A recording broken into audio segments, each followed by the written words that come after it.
स्वागत है आप सभी का अपने YouTube चैनल सुपर एग्जाम अड्डा पे। मैं राजीव।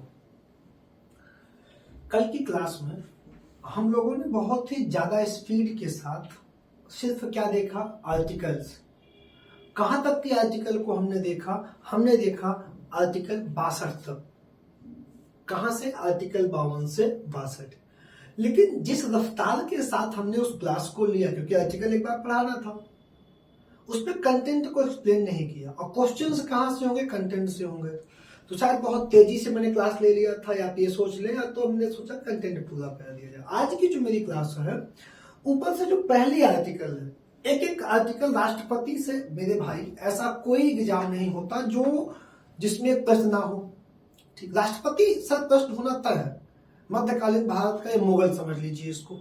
ठीक है, अब जैसे हम बात करें आपसे कि राष्ट्रपति भाग 5, राष्ट्रपति का अगर जैसे शब्द ही आता है तो हम कहते हैं सर 52 to 62।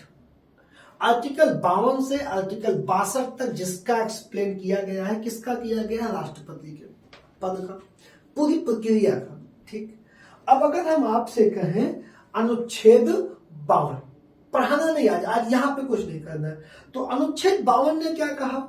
भारत का एक राष्ट्रपति होगा। भारत का एक राष्ट्रपति होगा। यहां पे कोई पॉइंट हमें चर्चा नहीं करनी है। सेकंड पॉइंट, आर्टिकल 53, जो राष्ट्रपति होगा वह संघ की कार्यपालिका की शक्ति उसके अधीन होगी। वह चाहे तो स्वयं का शासन करे, चाहे अपने अधीनस्थ से करवाए। ठीक, दो आर्टिकल, दोनों की चर्चा शायद हमने कर ली थी। पहली आर्टिकल, पहली कौन सी हमारी थी? 52 में किसी को कोई डाउट शायद नहीं है, होगा या बहुत ठीक है, कोई दिक्कत नहीं।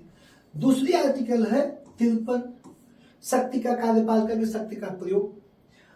तीसरी और चौथी तीसरी आर्टिकल है 54, 52, 53 और 54। 54 कहता है कि राष्ट्रपति का निर्वाचक मंडल, राष्ट्रपति का निर्वाचक मंडल। इस आर्टिकल को मैंने वहां पे अच्छे से एक्सप्लेन किया है।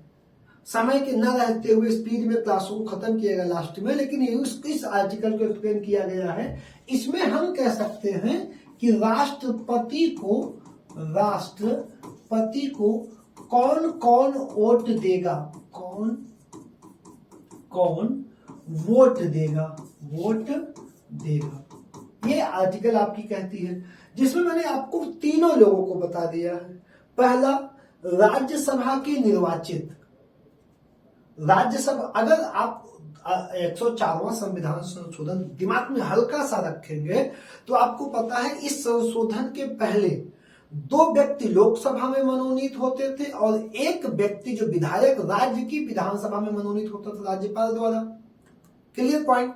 तो यहां पे अब क्या हुआ, लोकसभा और विधानसभा में मनोनयन की प्रक्रिया बंद है।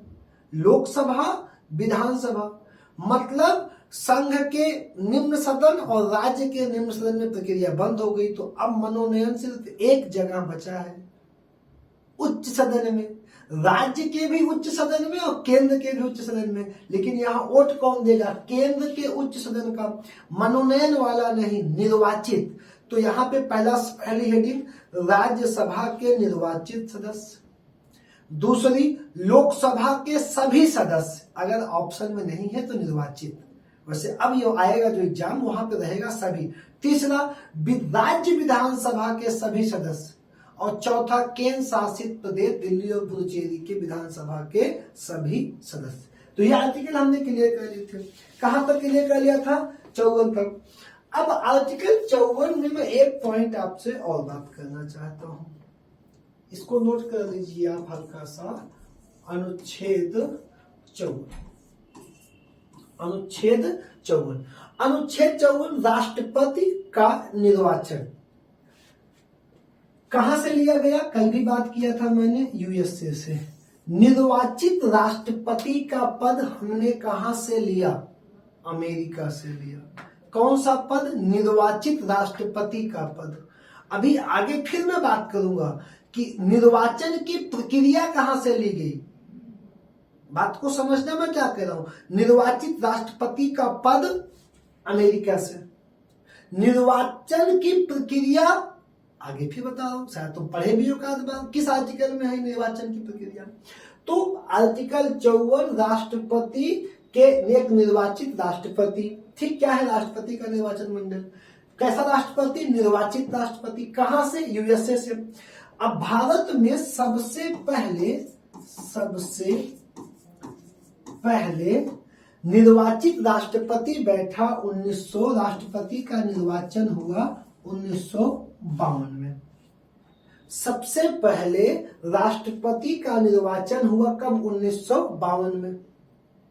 अब जब कभी तुम राष्ट्रपति पढ़ोगे तो यहाँ पे 24 जनवरी 1950 एक शब्द आएगा, 24 जनवरी 1950। जब 24 जनवरी 1950 को संविधान सभा की आखिरी बैठक हुई और भारत के अंतिम गवर्नर जनरल सी राजगोपालाचारी ने क्या किया, इस्तीफा दिया। सी राजगोपालाचारी ने क्या किया सर, इस्तीफा दिया।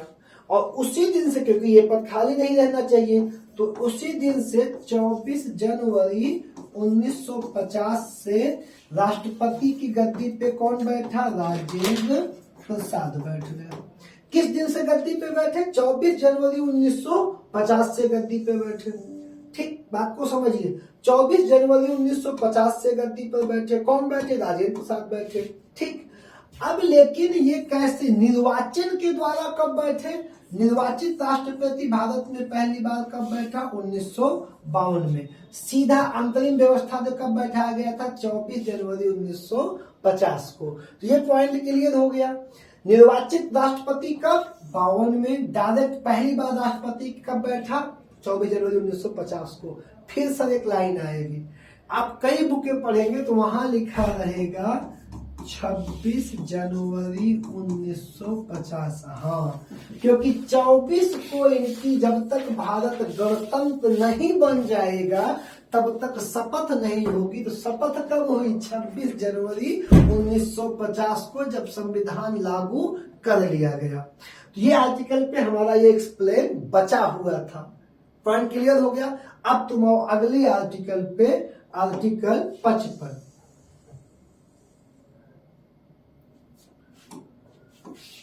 अनुच्छेद, बताओ भाई क्या है ये, अनुच्छेद 55 क्या विषय है, जल्दी बताओ ना यार, कमेंट तो करते रहा। तो अनुच्छेद 55 में सर क्या करना है, राष्ट्रपति के निर्वाचन की विधि, यही शब्द है, राष्ट्रपति के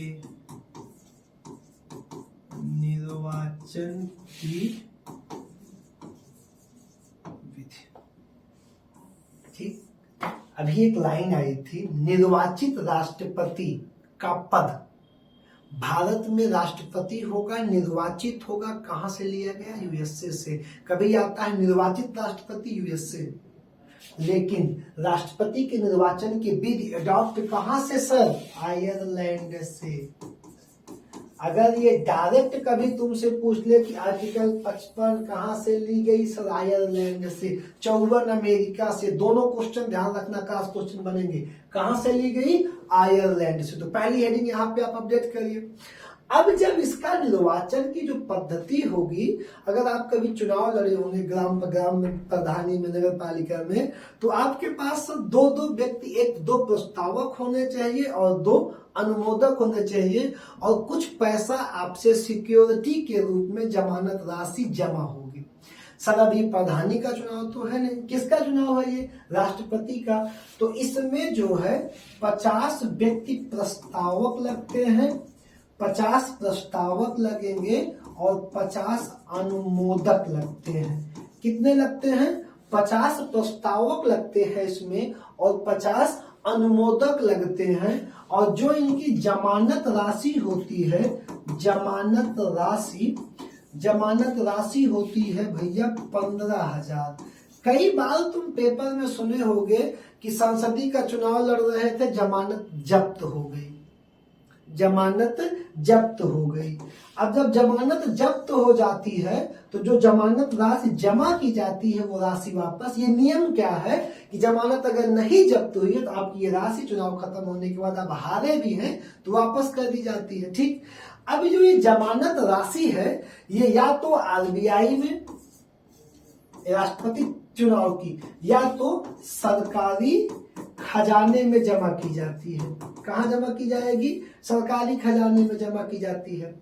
अब अगर मान लीजिए कोई प्रत्याशी 1/6 वोट से कम, मत से कम पाता है, कम मत पाता है, किससे? 1/6, टोटल जितना मत है अगर उस मत का 1/6 से कम मत पाएगा तो उसकी जमानत राशि को जब्त कर ली जाएगी, जिसे कहते हैं भैया जमानत जब्त हो गई, जमानत राशि जब्त हो जाएगी। ठीक, तो 15,000 की जमानत राशि लगती है और अगर 1/6 मत से कम प्रतिशत मत पाते हैं तो वह क्या कर लिया जाएगा? वो जब्त कर लिया जाएगा। अगला पॉइंट है हमारा आर्टिकल 56। अगला कौन है मेरे भाई? आर्टिकल 56, अनुच्छेद 56। अनुच्छेद 56 क्या है बताओ? कार्यकाल। किसका कार्यकाल? कार्यकाल सबको पता है। कार्यकाल किसका कार्यकाल? राष्ट्रपति का कार्यकाल। कितने वर्ष? कितने वर्ष? 5 वर्ष। कब से? कब से? शपथ से। शपथ से 5 वर्ष। जब से राष्ट्रपति शपथ लेगा तब से 5 वर्ष। शपथ कौन दिलवाएगा? शपथ कौन दिलवाएगा? पहला रूल है CJI, chief justice of India, supreme court का प्रमुख जज। अब इस पे बच्चों की क्लास क्वेश्चनिंग होती है, सर जज साहब नहीं है तो कौन दिलाएगा? जज साहब नहीं है तो जो सुप्रीम कोर्ट का सबसे सीनियर जज होगा वो क्या करेगा? शपथ दिलाएगा। जो उनके बाद उनकी काम को संभाल रहा होगा वो क्या करेगा? शपथ दिलाएगा। कौन? CJI। किसको शपथ दिलाएगा? राष्ट्रपति को दिलाएगा। ठीक, अब भारत में अभी तक सबसे लंबा कार्यकाल किसका रहा है? तो सबसे लंबा कार्यकाल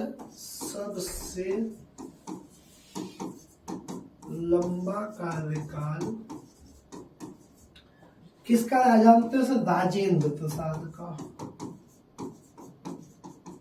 अगर निर्वाचन के साथ हम देखें तो इनका कार्यकाल रहा है 1952 से 1962। कब से कब तक रहा है सर? 1952 से 1962। और अगर स्वतः देखें, शुरुआत से हम देखें इनको तो कब से रहा? 1950 से 1962। कितना? 12 वर्ष का लगातार कौन थे? ये राष्ट्रपति थे। और इन्हें जो है डॉक्टर राजेंद्र प्रसाद को 1962 में क्या दिया गया? भारत रत्न से नवाजा गया। किसे भारत रत्न से नवाजा गया? डॉक्टर राजेंद्र प्रसाद को। कब नवाजा गया? 1962 में नवाजा गया। अगली आर्टिकल हमारी हो जाएगी भैया 57। जिन आर्टिकल में छोड़ दिया था समझाना कुछ, वही आज उठाया हूं बस। और आज राष्ट्रपति का प्रोजेक्ट से समाप्त करूंगा उन आर्टिकल 57। आर्टिकल 57 में सर एक हेडिंग आती है पुनर्निर्वाचन के लिए पात्रता। ठीक, तो यहाँ पे हम क्या कर सकते हैं? राष्ट्रपति के पुनर्निर्वाचित होने का प्रावधान। पुनर्निर्वाचन का प्रावधान। पुनर्निर्वाचन का प्रावधान। अब सर ये क्या है? ठीक, ये क्या है? भारत में आप 1 बार 2 बार 3 बार लगातार जब तक जीत रहे हैं, लगातार कब? जब तक जीत रहे हैं, चुनाव जीत रहे हैं, चुनाव जब तक चुनाव जीत रहे हैं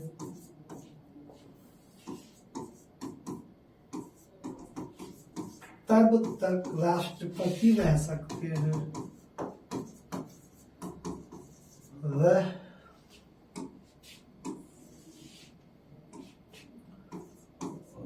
सकते हैं।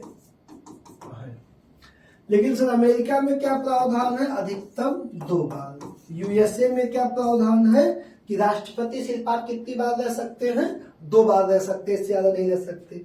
अगला हमारा है सर आर्टिकल 58, अनुच्छेद 58।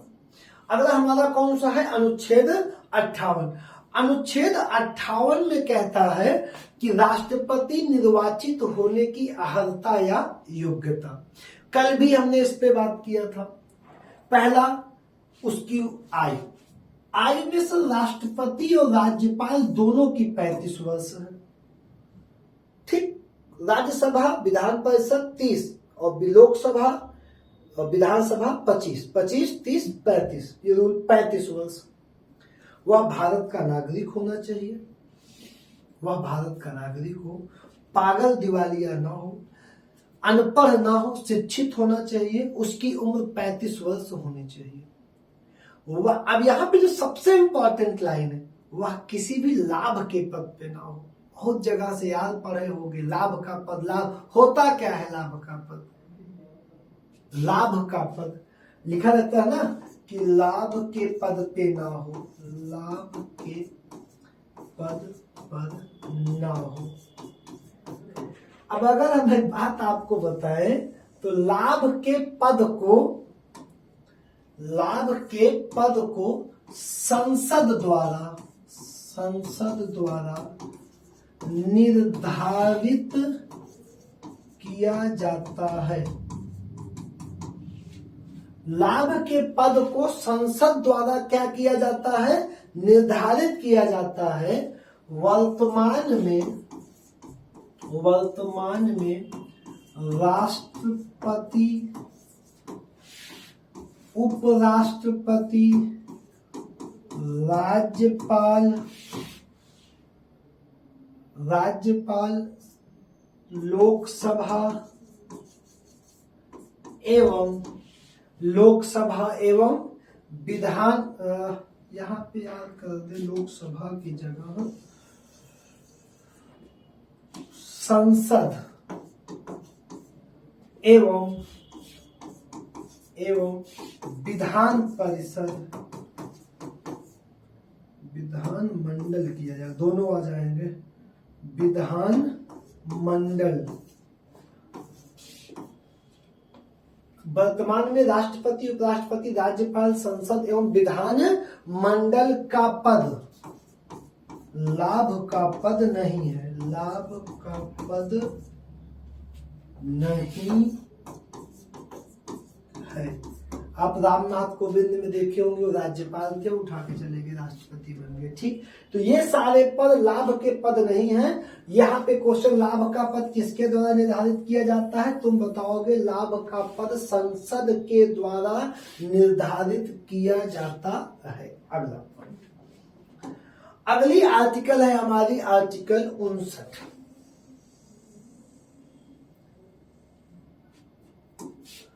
अनुच्छेद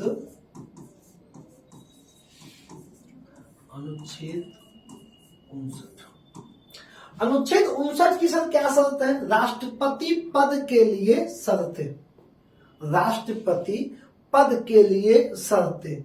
इसमें सर 2 शर्तें हैं। पहली शर्त, वह संसद व राज्य विधानमंडल का सदस्य नहीं होना चाहिए। पहली शर्त है शर्तें, पद के लिए शर्तें, संसद एवं राज्य विधानमंडल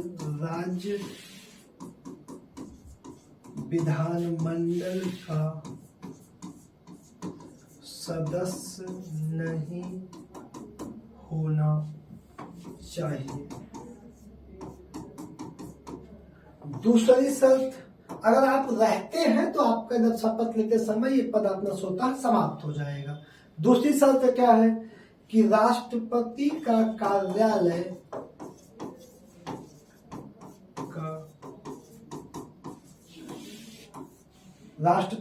कार्यालय सुप्रीम कोर्ट के समीप व राष्ट्रीय राजधानी क्षेत्र में होना चाहिए। दो शर्तें आपकी कंप्लीट हो गई। ठीक, अब इसके बाद आर्टिकल 59 में आएगा वेतन। ठीक, अधिनियम 2008 द्वारा, राष्ट्रपति वेतन भत्ते अधिनियम 2008 द्वारा राष्ट्रपति को मिलता था 1.5 लाख रुपए। वर्तमान में राष्ट्रपति का वेतन है 5 लाख।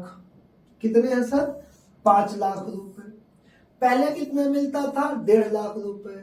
ठीक, वेतन कितना मिलता है वर्तमान में? 5 लाख। अब राष्ट्रपति का जो वेतन मिलेगा, जितने वेतन भत्ते दिए जाएंगे, कहां से दिए जाएंगे? संचित निधि से, भारत के संचित निधि से दिए जाएंगे। पहला पॉइंट। आर्टिकल 59 में राष्ट्रपति का वेतन की बात है, जिसमें 5 लाख वेतन और दिया जाएगा, और जो भत्ते भी दिए जाएंगे, वेतन और जो भत्ते होंगे, भत्ते, इन दोनों पे, वेतन और भत्तों पर आयकर नहीं लगेगी, आयकर नहीं लगेगी। राष्ट्रपति के वेतन एवं भत्तों पर आयकर की कटौती नहीं की जाएगी। किसकी कटौती नहीं की जाएगी? आयकर की कटौती नहीं की जाएगी। इसी में एक आर्टिकल है, आर्टिकल 59 का 4। क्या है? अनुच्छेद, एक आर्टिकल इसी में है, अनुच्छेद 59 का 4।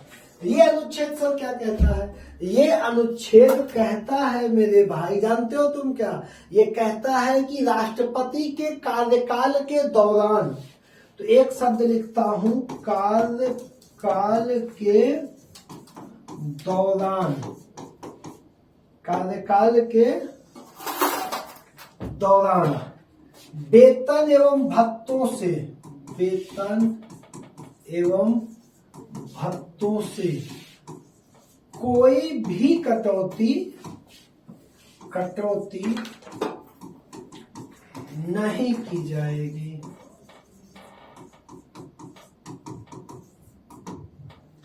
वेतन एवं भत्तों से कोई भी कटौती नहीं की जाएगी। अगला क्या है सर हमारा? अगला है आर्टिकल 60।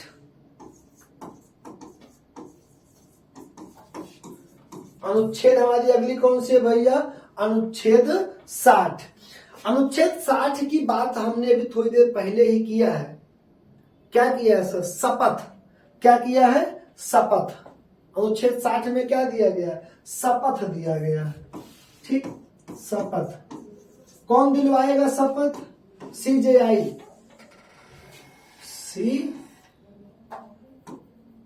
CJI। राष्ट्रपति को शपथ कौन दिलवाएगा? CJI। CJI की गैर मौजूदगी में कौन दिलवाएगा? सुप्रीम कोर्ट का सीनियर जज। सुप्रीम कोर्ट का सीनियर जज क्या करेगा? इनको शपथ दिलवाएगा। दिलवाता कौन है? CJI। नहीं है तो कौन दिलवाएगा? सुप्रीम कोर्ट का सीनियर जज दिलवाएगा। ठीक, अगली आर्टिकल जो सबसे इंपॉर्टेंट है, अनुच्छेद 61। बहुत ज्यादा क्वेश्चन इस पे रहता है ना। अनुच्छेद 61, हेडिंग डालवा, राष्ट्रपति पर महाभियोग। अनुच्छेद 61 क्या है? राष्ट्रपति पर महाभियोग। राष्ट्रपति पर महाभियोग। महाभियोग सर क्या प्रक्रिया है? अगर आपको लिखना है, आदो यादों में आप बैठे थे, अब महाभियोग पे क्वेश्चन आ गया, तो सबसे पहले अगर राष्ट्रपति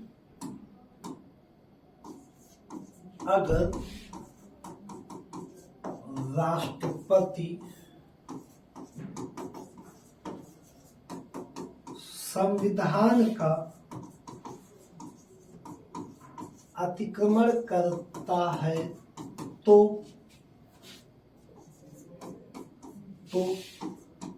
संसद द्वारा उसे हटाने की प्रक्रिया को महाभियोग कहते, इम्पीचमेंट कहते हैं।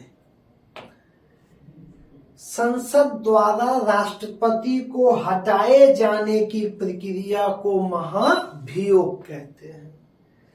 ठीक, या किस में दी गई है? अनुच्छेद 61 में राष्ट्रपति के विरुद्ध महाभियोग की प्रक्रिया दी गई है। अनुच्छेद 61 में महाभियोग की प्रक्रिया दी गई है। किसमें दी गई है? अनुच्छेद 61 में दी गई है। अब अगर हम कहते हैं सर महाभियोग लिया कहां से गया, राष्ट्रपति पर महाभियोग की प्रक्रिया ली कहां से गई, पता है तो कमेंट करो जल्दी, बिना सर्च किए। पढ़े हो? 61 तो पढ़े होंगे ना बहुत बार, आप बताइए जल्दी से। राष्ट्रपति पर महाभियोग की प्रक्रिया, ये हमने कहां से लिया? तो एक हेडिंग लिखना तुम, एक लाइन नोट टाइप लिखो, राष्ट्रपति पर महाभियोग की प्रक्रिया। किसकी प्रक्रिया? राष्ट्रपति पर महाभियोग की प्रक्रिया अमेरिका के संविधान से, अमेरिका के संविधान से ली गई है। कहां के संविधान से ली गई है? अमेरिका के संविधान से ली गई। ये इंपॉर्टेंट टॉपिक है, इसको जरूर लिख लेना। ठीक, अमेरिका के संविधान से ली गई है। अगला नोट में लिखो, जो कम से कम 2-3 बार रहा है क्वेश्चन में। ठीक, अब क्या लिखोगे? संसद द्वारा चलाई जाने वाली यह प्रक्रिया, यह मतलब महाभियोग, संसद द्वारा चलाई जाने वाली यह प्रक्रिया, कौन सी प्रक्रिया? कौन सी प्रक्रिया? महाभियोग की। कौन सी प्रक्रिया? महाभियोग की। अर्ध न्यायिक, अर्ध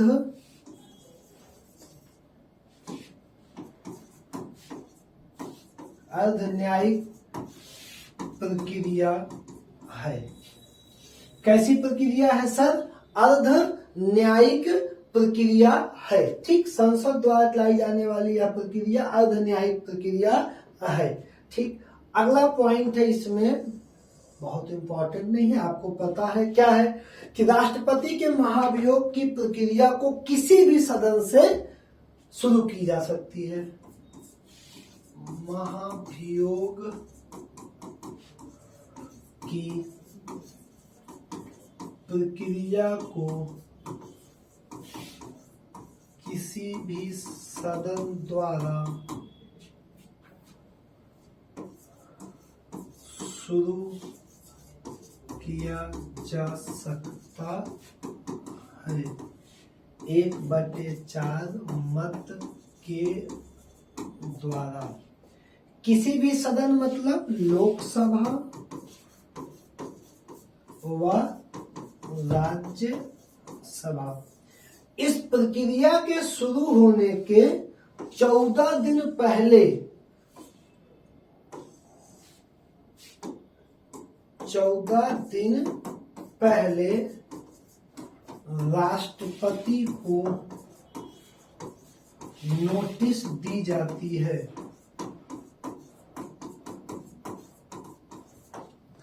अब जितनी भी तुम कहानी पढ़े इसमें लिख लो, अभी तक भारत में महाभियोग की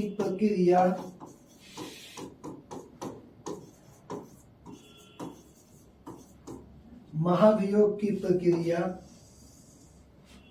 चलाई नहीं गई है।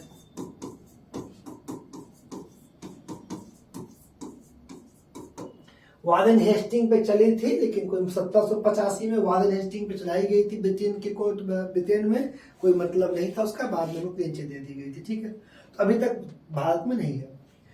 अब एक पॉइंट मैंने आपको लिखा हुआ पॉइंट ले आया हूं, जैसे इसमें क्या था कि राष्ट्रपति से संबंधित जितने भी कंटेंट हैं इस जगह इकट्ठा करके टाइप करके आपको प्रेजेंट कर दिया जा रहा है, क्योंकि टाइम बहुत ज्यादा लगता है इसलिए।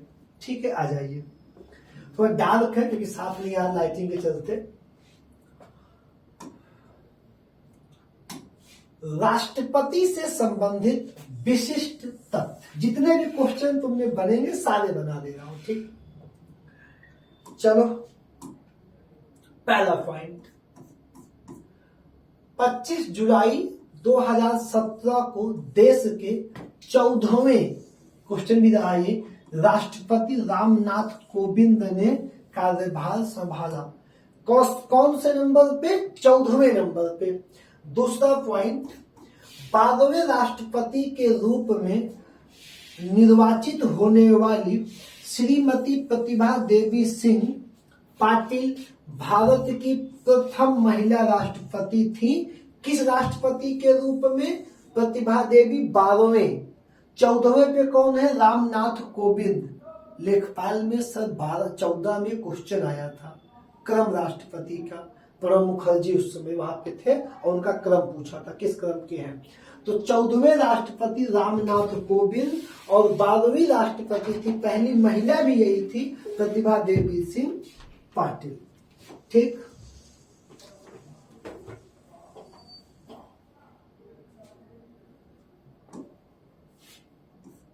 अगला पॉइंट, 1969 ईस्वी के राष्ट्रपति के चुनाव में अंतःकरण की आवाज पर, राष्ट्रपति के चुनाव में अंतःकरण की आवाज पर खुला मतदान हुआ। सभी के कहने पे कौन सा मतदान हुआ? खुला मतदान हुआ।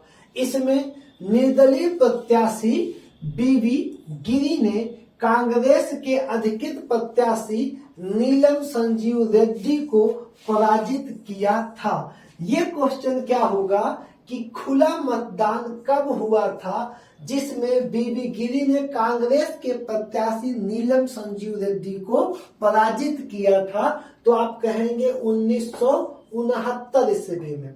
अगला, नीलम संजीव रेड्डी भारत के ऐसे राष्ट्रपति है, ये बहुत इंपॉर्टेंट सा क्वेश्चन है, पूछता है अक्सर, जो लोकसभा के अध्यक्ष भी थे। नीलम संजीव रेड्डी इकलौते ऐसे राष्ट्रपति हैं जो लोकसभा के अध्यक्ष भी रह चुके थे। अगला पॉइंट,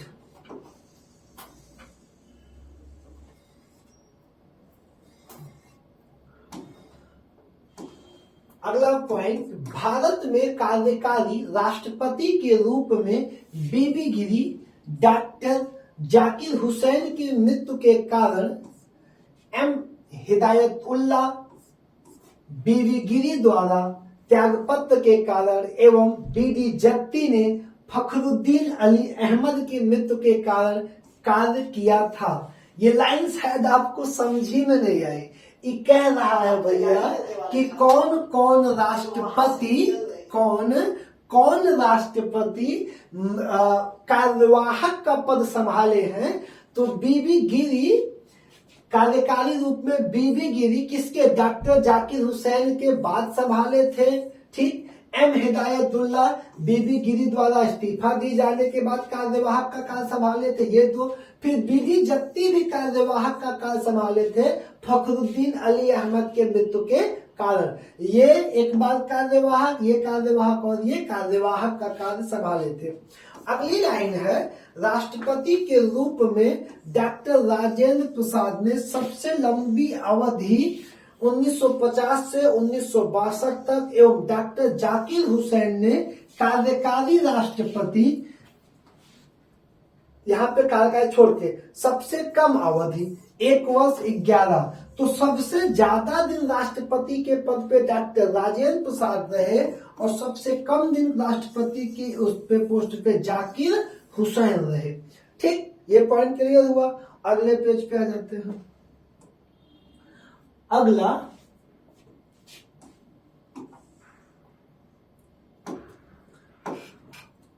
पॉइंट है, राष्ट्रपति पद के लिए अब तक कुल 14 चुनाव संपन्न हुए हैं।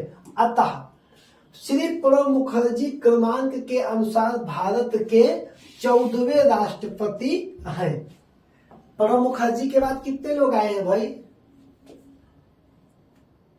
बताएं ना।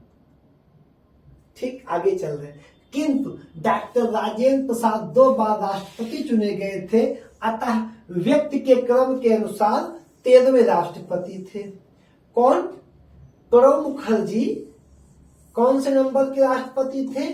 13वें। और चुनाव कौन सा था? 14वां। चुनाव कौन सा था? 14वां। इनके बाद कितने लोग आ चुके हैं? अभी 2 लोग आ चुके हैं, रामनाथ कोविंद 15वां चुनाव, 16वां चुनाव किसका हो चुका है? द्रौपदी मुर्मू जी का। तो ये क्या हुआ? ये 14वां, 15वां, 16वां हो चुका है। ठीक, चुनाव के रूप में 16वां और व्यक्ति के रूप में 15वां। ये आप हल्का सा अपडेट कर लीजिएगा। ठीक, चलिए अब देखिए, कार्यवाहक राष्ट्रपतियों को भी यदि लिया जाए तो अब तक कुल कितने? 16। उस तरीके से कितने थे?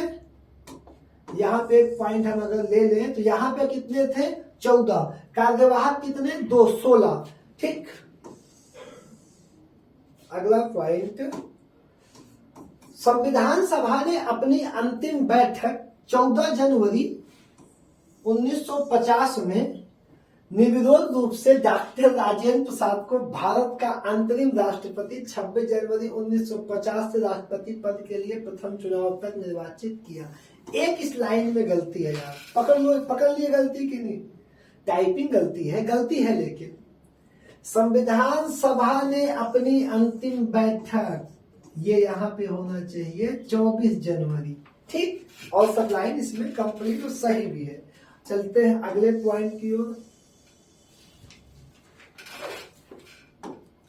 सर, 2 ऐसे राष्ट्रपति हैं, डॉक्टर जाकिर हुसैन और फखरुद्दीन अली अहमद।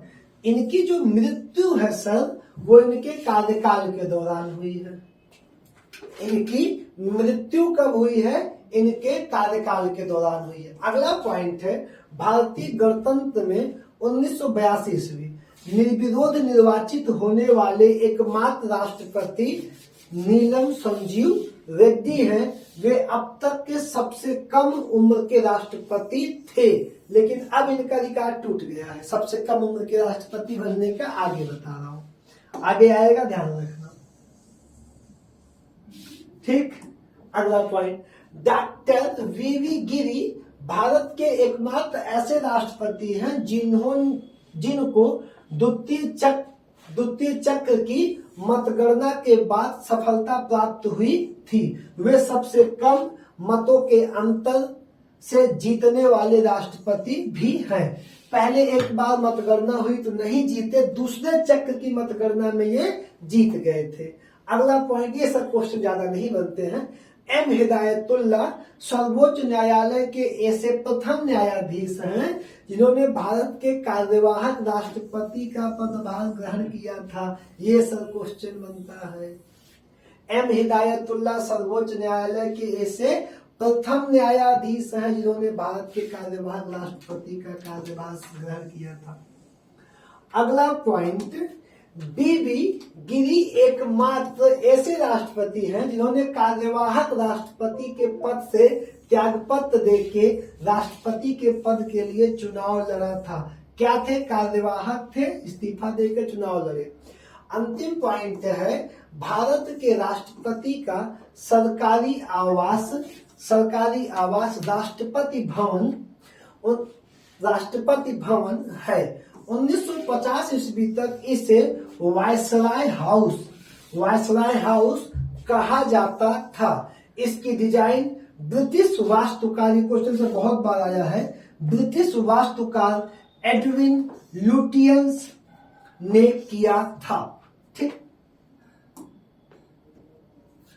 अब हमारे सभी राष्ट्रपति और उनका कार्यकाल। सब पहले राष्ट्रपति डॉक्टर राजेंद्र प्रसाद, ये इनकी जन्म और मृत्यु का सीन है। यहाँ पे उनका कार्यकाल है 26 जनवरी 1950 से 13 मई 1962। ये संविधान सभा के अध्यक्ष भी थे।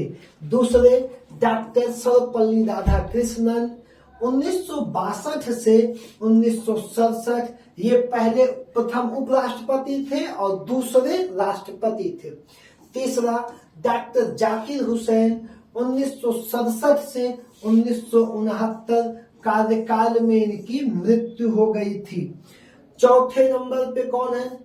इनकी जब कार्यकाल पे मृत्यु हो गई तो ये बनाए गए क्या?